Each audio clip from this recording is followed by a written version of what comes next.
ਨਿਰੰਕਾਰ। ਗੁਰਸਿੱਖਾਂ ਦੀ ਇਹੋ ਨਿਸ਼ਾਨੀ ਬਚਨ ਗੁਰੂ ਦਾ ਪਾਲਣਿਓ।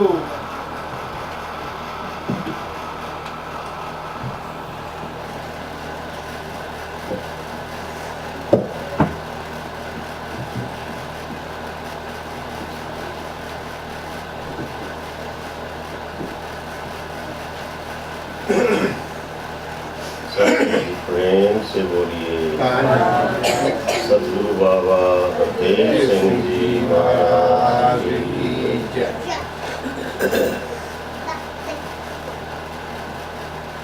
सत्संग हम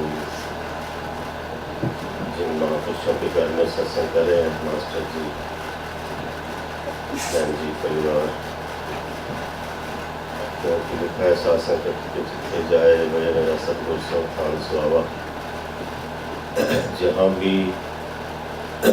आप संत महापुरुष आ जाते हो और आकर सत्संग दिए निरंकार प्रभु के गुण गायन करते हो, सतगुरु के गुण गायन करते हो, स्थान सत्संग पवित्र हो जाता है।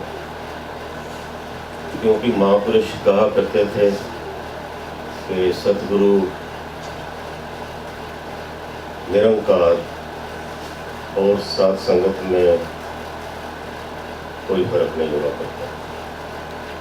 बहुत बड़ी बात है सत्संग, जब आप सब यहाँ मिलकर बैठते हो एक सत्संग रूप में, एक संगत रूप में, तो आपका दर्जा एक सतगुरु जैसा हो जाया करता है, एक निरंकार जैसा हो जाया करता है, क्योंकि आप निरंकार के साथ जुड़ जाते हो। आप सतगुरु के बोल यहाँ आकर बोलते हो और निरंकार प्रभु का सत्संगत यश गायन करते हो। तो सत्संगत इसीलिए महापुरुषों ने कहा कि सतगुरु निरंकार और सत्संगत में कोई फर्क नहीं हुआ करता। तो यहाँ अवतार वाणी में सत्संगत शहनशाह बाबा अवतार सिंह जी गुरसिखां दी एहो निशानी बचन गुरु का पालन हो। ये सत्संग ये हम सब के लिए इन्होंने कहा है, आप सब के लिए कहा है, क्योंकि आप सब गुरु के गुरसिख हो।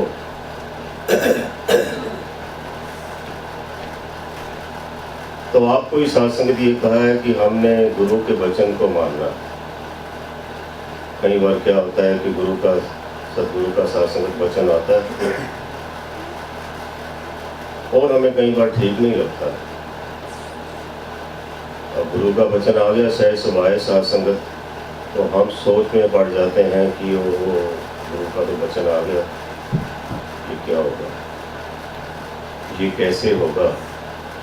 सत्संगत मान जाते हैं तो फिर तो आगे हमारे लिए ऊंचाइयां सत्संग खड़ी होती हैं। अगर सत्संगत हम रुठ जाते हैं या नहीं मानते या सत्संगत कोई तकरार में आ जाते हैं तो सत्संगत फिर भगवान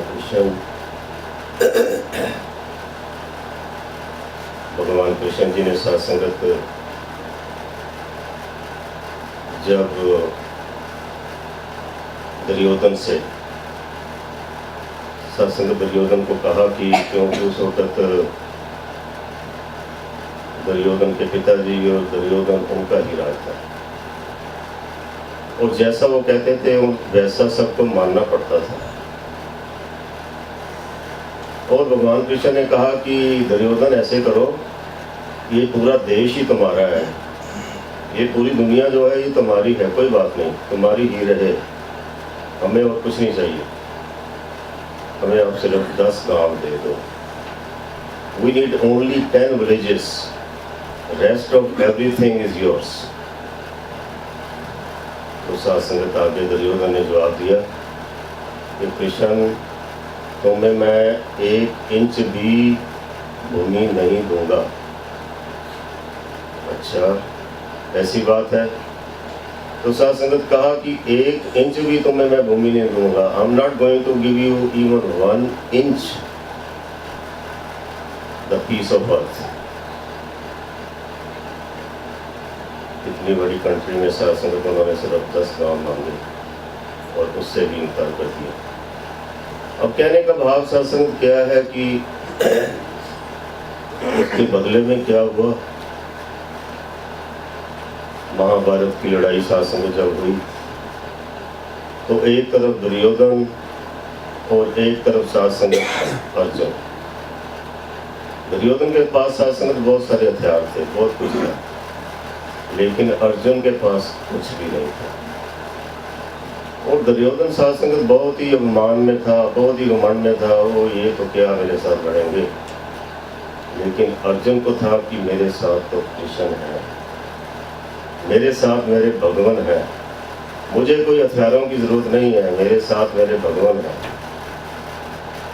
लेकिन उसका सत्संग ये दृश्य हमारे सामने एंड में क्या आया कि सत्संग दुर्योधन की पूरी कुल सत्संग खत्म हो गई। सत्संग एक भी नहीं रहा, सत्संग तो उसका कोई भी एक रिश्तेदार तक नहीं रहा। और कहाँ वो राजा, कहाँ राजे का बेटा, कहाँ सत्संग वो हुकूमत कर रहा होता था, और सत्संग कहाँ उसको पानी में डूबकर सुसाइड करना पड़ा, अपने आप को शर्मिंदा होकर खत्म करना पड़ा।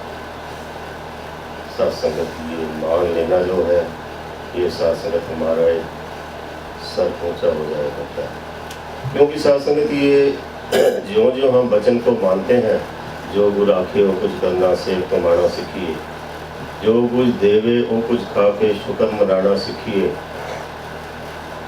बड़ी सत्संग आगे बड़े ही कठिन लफ्ज़ शहनशाह बाबा अवतार सिंह जी ने कहे, जो कि हमारे लिए कहे कि चाहे सुख दे चाहे दुख दे, मरना पाना सीखिए, जिस रंग रखे उस रंग रह के प्रेम निभाना सीखिए, एक रब दे बस हो के रहना, और किसी की लोड़ नहीं।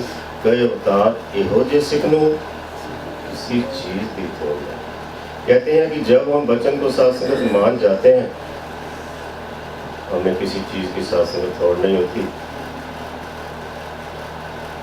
एक स्टूडेंट था, सत्संग जब उसने 12वीं क्लास स्कूल को सत्संग पास किया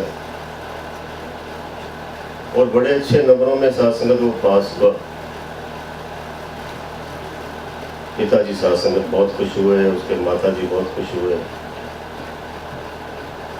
उसके बहन भाई सारे बहुत खुश हुए, क्योंकि सत्संग उसका हर सब्जेक्ट में प्लस ए प्लस सत्संग ऐसे नंबर उसके सत्संग पाए। और सत्संग पिताजी जब बहुत खुश हुए तो पिताजी ने कहा कि बेटा मैं आप पर बहुत खुश हूँ, आप मांगो क्या मांगते हो। कहता पिताजी ठीक है, अगर आप ऐसी बात कहते हो तो जो मैं मांगूंगा आप मुझे देंगे।